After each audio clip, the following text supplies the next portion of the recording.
grateful to be given the opportunity to live here on this land. Thank you, and here's Kayla.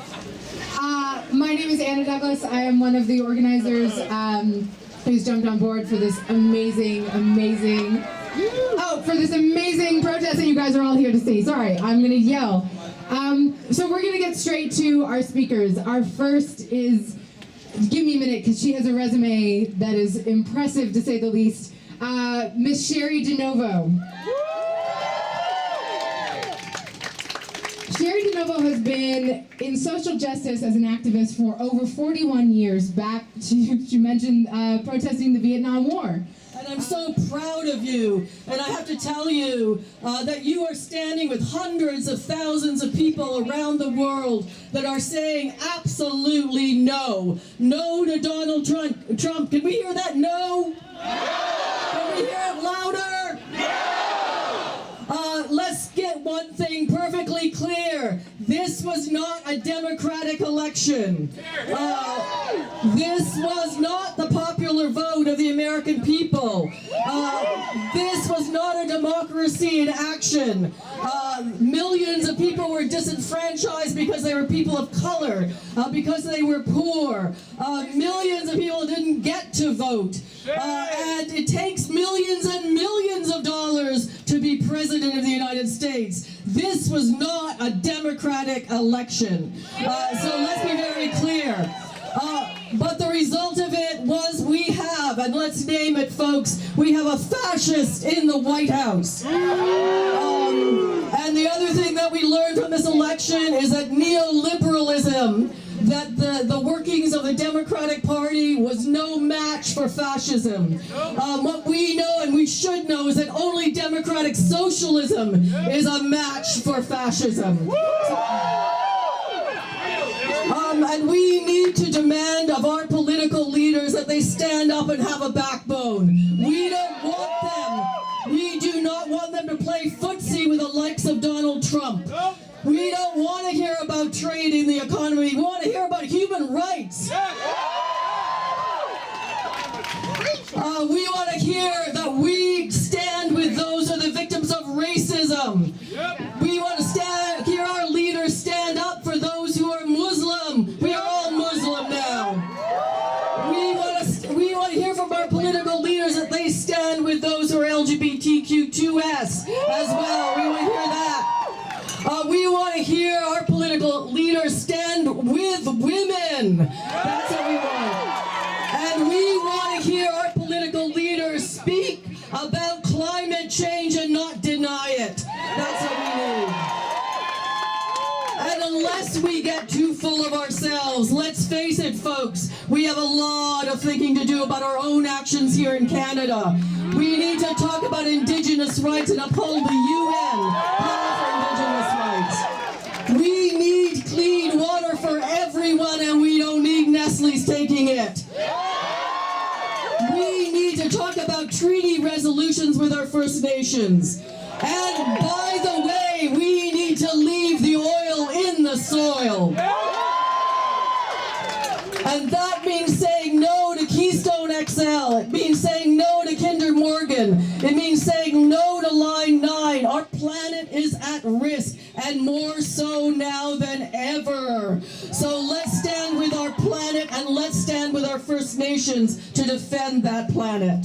And I came from a meeting just this morning where at University of Toronto, a transphobe professor was allowed and given air to actually emit his hateful views. This is not acceptable. We have seen racist attacks across Canada. We've seen swastikas painted on the sides of synagogues. We've seen queer folk be attacked. Let's say no to all that. We have work to do. We must stand with courage. We must be the resistance. Can I hear a yes to that? And we must demand of our public institutions and every place we work and every street corner we stand on that we stand with those who are vulnerable now, those who are hurting and those who are under threat. And those people are many in our communities, and they are many across the United States, and they need to know we're standing with them. Are we standing with them? Do we have courage?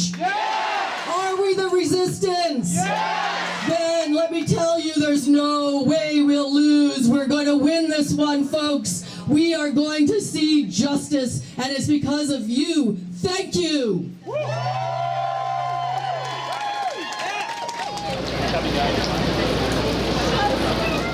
He's the former president, as you all know, of the Ontario Federation of Labour, which represents over 1 million members at this point. Mr. Sid Ryan, everyone.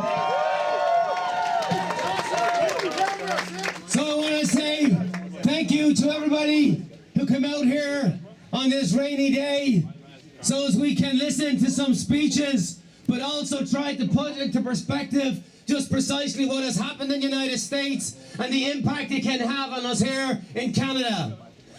We are so close, of course, to the United States. We are impacted by its culture, by its trade, by just everyday communications that we have with folks in the United States. And you know, I've got a 5-year-old racialized granddaughter. And she said to me just the other day, she says, "Granddad, is Donald Trump a bad man?" And I thought, my God, how can it be that a 5-year-old would even know about Donald Trump? This is how much he has permeated the consciousness even of our school children. And it's no wonder, therefore, when we listen and hear about young Muslim children being bullied in our schools, or Muslim women being attacked on the streets, or a young man of colour on the TTC bus the other day being assaulted.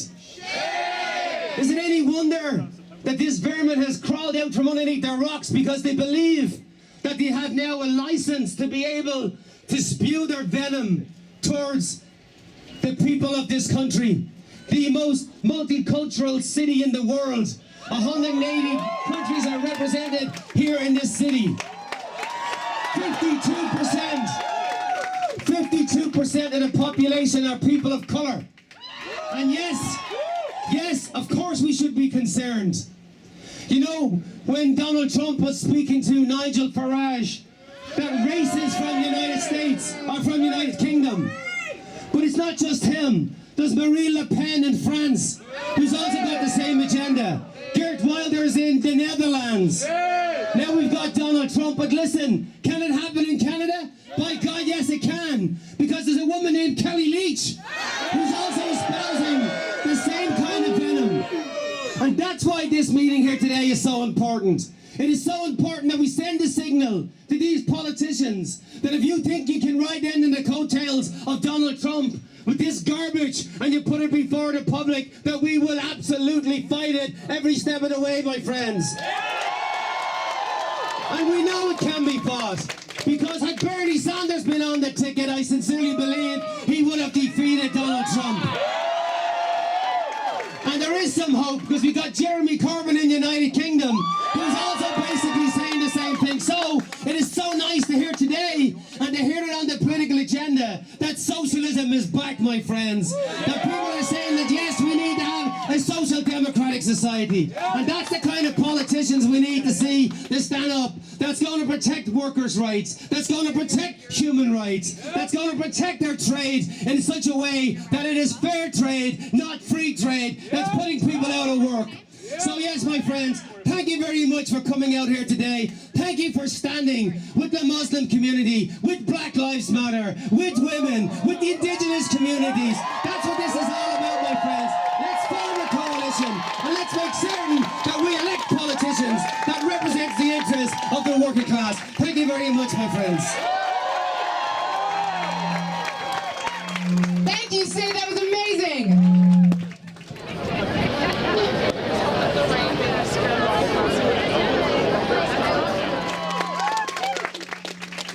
Thank you so much. And I'm here with my 2.5-month-old baby, Nico.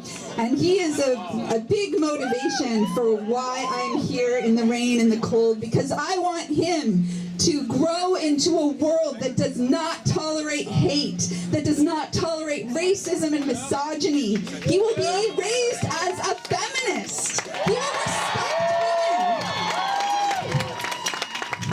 And I'm here with my daughter, who's a teenager and very active in the LGBTQ youth community, and she's here with her friends because they are worried worried about what has happened in the United States, and they're worried about what they see. But really, as a teacher and a parent, what gives me hope is the youth, and the youth is standing up. And I'm reminded of the poster that my parents had in my house, so that we would never forget the horrors of the Holocaust. And it said, and you probably all know it, when they came for the trade unionists, I said nothing because I wasn't one of them. When they came for the socialists, I said nothing because I wasn't one of them. When they came for the Jews, I said nothing because I wasn't one of them. And when they came for me, there was no one left to say anything. And there's been something going around on social media that quotes that and says, when they came for the Muslims, well, not this time, and I won't say what it says afterwards. And that's what I see is the youth standing up, people standing up saying, not this time. It's dark days in the United States, it's dark days here, and it's easy to slip into despair and anger, but that is not going to help us. What's going to help us is to transform that anger and fuel that despair into activism and resistance, and we will fight back, and we will push for the kind of hopeful revolutionary change that Bernie Sanders talked about, right? What we need is a democratic socialist revolution, both in the United States and here, and we almost had it. It was so close. We know what happened in the US and how the Democratic Party stole and robbed that away from Bernie Sanders, and how the mainstream media capitulated and enabled her to win. But we won't get into that because we know that his hopeful message resonated with young people, resonated with working people across the United States, and that we will all stand together to push back against racism and xenophobia. And in Bloor West Village, when I was very pregnant this summer, I came across the right-wing organization, not the alt-right. Let's not water down the name. Let's call for it what it is. A white supremacist organization trying to recruit people in my neighborhood. And I said no, and I videotaped them, and I sent it, and it went viral on Facebook. And the next week, we organized, and our rally was 10 times, 15 times bigger as we marched down Bloor West saying that refugees are welcome in our city and our neighborhood.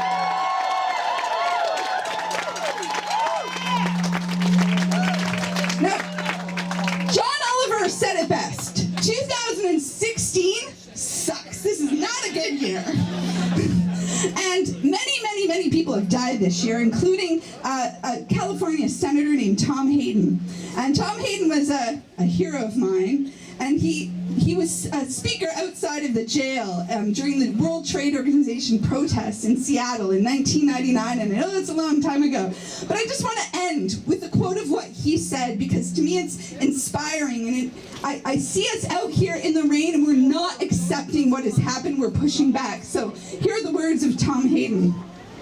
I never thought the time would come that a new generation of activists would part the waters in which your idealism is supposed to be drowned, and come to the surface, smiling, fighting, laughing, dancing, marching, committing civil disobedience, renewing democracy, concretely expressing solidarity, not only in the United States, but in far corners of the earth beyond the eye of the media. So you have slowed the machinery of destruction, but it can't just be about slowing the rate of destruction. It has to be about speeding the rate of creation of a new world, a better place. I see us doing that here today. Thank you.